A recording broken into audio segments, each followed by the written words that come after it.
정부는 올겨울 발생 가능성이 높은 고병원성 조류 인플루엔자, 아프리카 돼지열병 등 가축 전염병 확산을 막기 위한 특별 방역 대책을 최근 발표했습니다. 이에 따라 정부는 10월부터 내년 2월까지를 특별 방역 대책 기간으로 설정하고 집중 방역에 돌입하기로 했습니다. 김진희 기자입니다.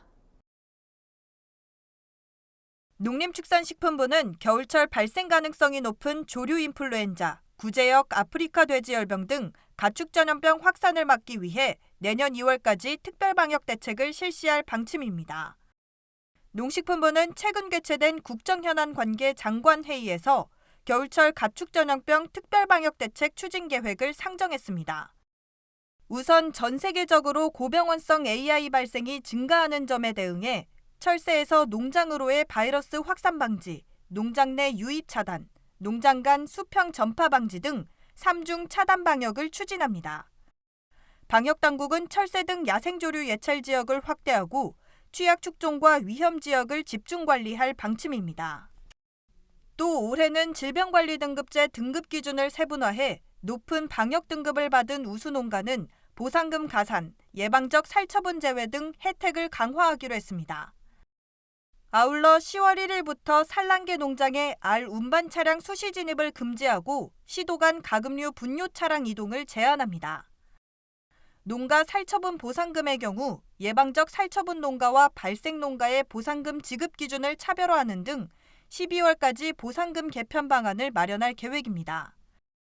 살처분 보상을 할 때 이 기준 가격을 그러니까 현재는 AI가 최초 발생하기 전에 1개월을 기준으로 하는데 뭐 농가들은 그러니까 가능하면 자기 농장에 AI가 발생을 한 시점에 1개월 이런 식을 이제 희망을 하는 거죠. 그다음에 그 방역 조치와 관련된 그런 어떤 뭐 살처분 보상금이 감액 부분 그런 부분들이 현장에서도 그렇고 좀 많은 그 민원이나 문제 제기가 있기 때문에 그 두 가지 포인트를 중점적으로 저희들이 좀 고민을 하고 있는 상황이고요.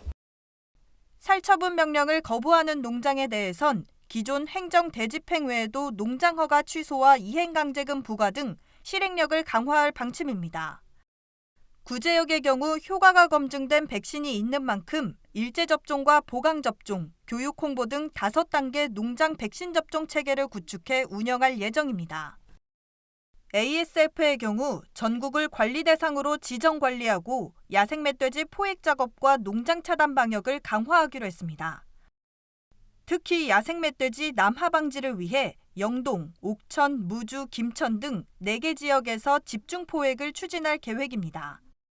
가축 전염병의 확산 방지를 위해서는 조기 발견, 신속 대응이 중요한 만큼 농가에서 가축 전염병 의심 사례가 확인되는 경우 즉시 가축 방역기관에 신고해 주시기를 당부드립니다.